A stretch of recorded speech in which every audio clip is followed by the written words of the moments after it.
वट सावित्री व्रत हिंदू धर्म का एक बहुत पवित्र व्रत है। ये व्रत सुहागिन महिलाएं अपने पति की लंबी आयु और सुखी जीवन के लिए रखती हैं। इस कथा में बताया गया है कि कैसे पतिव्रता सावित्री ने अपने पति सत्यवान के प्राण यमराज से वापस ले लिए थे। सावित्री की अटूट भक्ति, बुद्धिमानी और प्रेम के कारण मृत्यु के देवता यमराज को भी झुकना पड़ा। तभी से हर साल ज्येष्ठ अमावस्या के दिन महिलाएं वट वृक्ष की पूजा करके सावित्री और सत्यवान की कथा सुनती हैं। इस वीडियो में आप जानेंगे वट सावित्री व्रत क्यों किया जाता है, ये व्रत कब मनाया जाता है, सावित्री और सत्यवान की पूरी कहानी, यमराज और सावित्री का अद्भुत संवाद। अगर आपको ऐसी धार्मिक कहानियां पसंद है तो हमारे चैनल को जरूर सब्सक्राइब करें। भारत की पवित्र परंपराओं में कई ऐसे व्रत हैं जो पति पत्नी के प्रेम, विश्वास और समर्पण का प्रतीक माने जाते हैं। उन्हीं में से एक है वट सावित्री व्रत। ये व्रत मुख्य रूप से सुहागिन स्त्रियां अपने पति की लंबी आयु, सुख समृद्धि और अच्छे स्वास्थ्य के लिए रखती हैं। इस व्रत में महिलाएं पूरे दिन उपवास रखती हैं और वट वृक्ष यानी बरगद के पेड़ की पूजा करती हैं। बरगद का पेड़ बहुत पवित्र माना जाता है क्योंकि कहा जाता है कि उसमें तीनों देवताओं का वास होता है। जड़ में ब्रह्मा, तने में विष्णु, शाखाओं में शिव। इसी कारण इस पेड़ की पूजा करने से दीर्घायु और अखंड सौभाग्य का आशीर्वाद मिलता है। इस व्रत का नाम सावित्री नाम की एक महान पतिव्रता स्त्री के नाम पर पड़ा है, जिसने अपने पति को मृत्यु के देवता से भी वापस ले लिया था। 2. वट सावित्री व्रत कब मनाया जाता है? भारत में ये व्रत ज्येष्ठ मास की अमावस्या को मनाया जाता है। इस दिन विवाहित स्त्रियां सुबह जल्दी उठकर स्नान करती हैं, सुंदर वस्त्र पहनती हैं और पूजा की तैयारी करती हैं। पूजा में उपयोग होने वाली चीज़ें: जल का लोटा, रोली, चावल, फूल, धूप दीप, फल, सूत का धागा।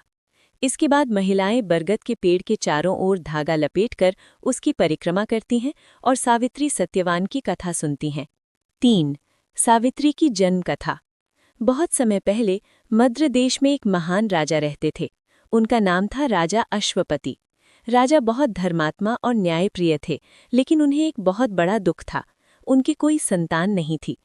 राजा और रानी दोनों भगवान से संतान पाने की प्रार्थना करते रहते थे। एक दिन राजा ने निश्चय किया कि वो माता सावित्री देवी की कठोर तपस्या करेंगे। उन्होंने कई वर्षों तक लगातार यज्ञ और तप किया। अंततः उनकी तपस्या से प्रसन्न होकर देवी प्रकट हुईं। देवी ने कहा, राजन, तुम्हारी तपस्या से मैं प्रसन्न हूँ। तुम्हें एक अत्यंत तेजस्वी और महान पुत्री प्राप्त होगी। कुछ समय बाद राजा के घर एक सुंदर कन्या का जन्म हुआ। उसका नाम रखा गया सावित्री। 4. सावित्री का बचपन। सावित्री बचपन से ही बहुत बुद्धिमान, दयालु और तेजस्वी थी। उसका रूप इतना दिव्य था कि लोग उसे देखकर कहते, ये कोई साधारण लड़की नहीं, देवी का अवतार है। वो बड़ी होकर भी बहुत विनम्र और धर्मपरायण रही। जब सावित्री विवाह योग्य हुई तो राजा अश्वपति ने उसके लिए योग्य वर ढूंढना शुरू किया। लेकिन एक समस्या थी। सावित्री इतनी तेजस्वी थी कि कई राजकुमार उससे विवाह करने से डरते थे। तब राजा ने सावित्री से कहा, बेटी, तुम स्वयं अपने लिए योग्य वर चुन लो। 5. सावित्री का सत्यवान से मिलना। सावित्री अपने पिता की आज्ञा लेकर यात्रा पर निकल पड़ी। कई राज्यों और आश्रमों में घूमते हुए वो एक दिन जंगल में पहुंची। वहां उसने एक युवक को देखा जो अपने माता पिता की सेवा कर रहा था। उस युवक का नाम था सत्यवान। सत्यवान बहुत सुंदर, बहादुर और धर्मात्मा था, लेकिन वो राजकुमार होते हुए भी जंगल में रहता था क्योंकि उसके पिता का राज्य छिन गया था। सावित्री ने मन ही मन सोच लिया, यही मेरे जीवन का साथी होगा। वो वापस अपने पिता के पास लौट आई और उन्हें सब कुछ बताया। 6. नारद मुनि की भविष्यवाणी। उसी समय वहां नारद मुनि आए। राजा ने उनसे सावित्री के विवाह के बारे में सलाह मांगी। नारद मुनि ने ध्यान लगाकर भविष्य देखा और कहा, सत्यवान बहुत गुणी है, लेकिन उसकी एक बड़ी समस्या है। राजा घबराकर पूछा, क्या समस्या है? नारद मुनि बोले, सत्यवान की आयु बहुत कम है। आज से ठीक 1 वर्ष बाद उसकी मृत्यु हो जाएगी। ये सुनकर राजा बहुत चिंतित हो गए। उन्होंने सावित्री से कहा, बेटी, तुम कोई दूसरा वर चुन लो। लेकिन सावित्री ने दृढ़ता से कहा, पिता, एक बार जिसको मैंने अपना पति मान लिया, अब मैं किसी और से विवाह नहीं कर सकती। उसकी दृढ़ता देखकर अंत में राजा को उसकी बात माननी पड़ी। 7. सावित्री और सत्यवान का विवाह। कुछ समय बाद सावित्री का विवाह सत्यवान से हो गया। विवाह के बाद वो अपने पति के साथ जंगल में रहने लगी। वो अपने सास ससुर की सेवा करती और पति के साथ सुख दुख में रहती। लेकिन सावित्री को नारद मुनि की बात याद थी। उसे पता था कि 1 साल बाद सत्यवान की मृत्यु होने वाली है। जैसे जैसे वो दिन पास आता गया, सावित्री का मन बेचैन होने लगा। आगे की कथा में सत्यवान की मृत्यु, यमराज का आना, सावित्री का यमराज के पीछे जाना और अपने पति को वापस लाना। सावित्री को ये पता था कि जिस दिन का डर था वो अब बहुत करीब आ चुका है। नारद मुनि की भविष्यवाणी के अनुसार सत्यवान की आयु पूरी होने वाली थी। सावित्री ने 3 दिन तक कठोर व्रत रखा। उसने भोजन और जल तक ग्रहण नहीं किया। वो लगातार भगवान से प्रार्थना करती रही कि किसी तरह उसके पति की रक्षा हो जाए। उसके सास ससुर ने कई बार उससे कहा, बेटी, तुमने 3 दिन से कुछ नहीं खाया है, अब व्रत तोड़ लो। लेकिन सावित्री ने विनम्रता से कहा, पिताजी, आज मेरा व्रत पूरा होने दीजिए, फिर मैं भोजन करूंगी। उसके मन में केवल एक ही चिंता थी, सत्यवान की रक्षा। वो दिन आ ही गया। एक दिन सुबह सत्यवान लकड़ी काटने के लिए जंगल जाने लगे। सावित्री का मन बहुत बेचैन था। उसने सत्यवान से कहा, आज मैं भी आपके साथ जंगल चलना चाहती हूँ।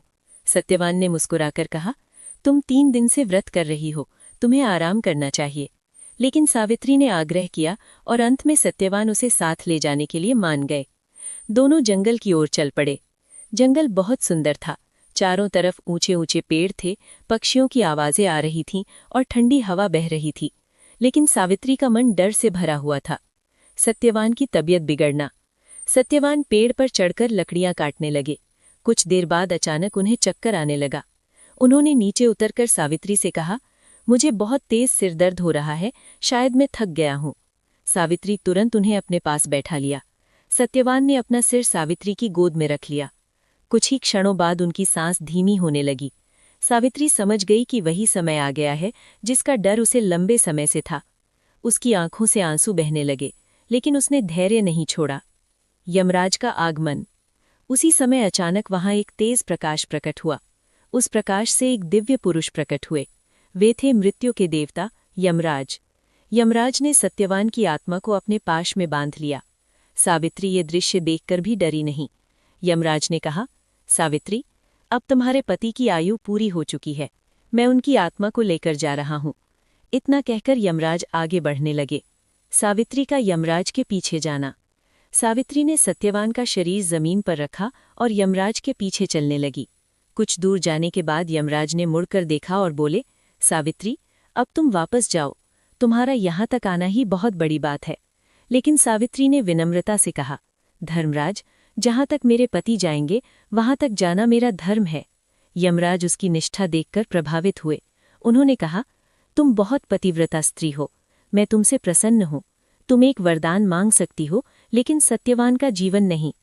पहला वरदान, सावित्री ने कहा, धर्मराज, मेरे ससुर का राज्य उनसे छिन गया है और उनकी आंखों की रोशनी भी चली गई है। कृपया उन्हें उनका राज्य और दृष्टि वापस मिल जाए।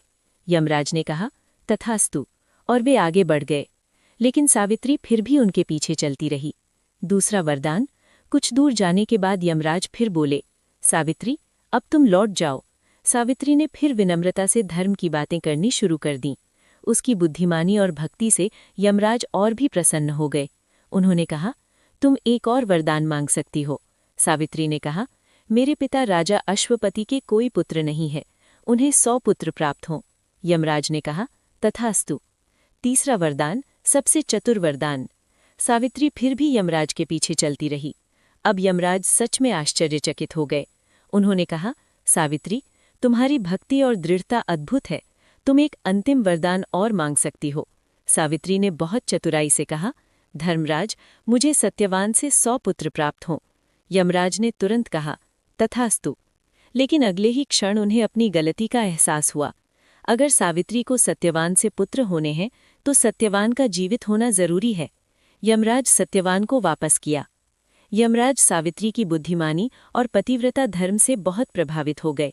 उन्होंने मुस्कुराते हुए कहा, सावित्री, तुम संसार की सबसे महान पतिव्रता स्त्रियों में से एक हो। मैं तुम्हें तुम्हारे पति का जीवन वापस देता हूँ।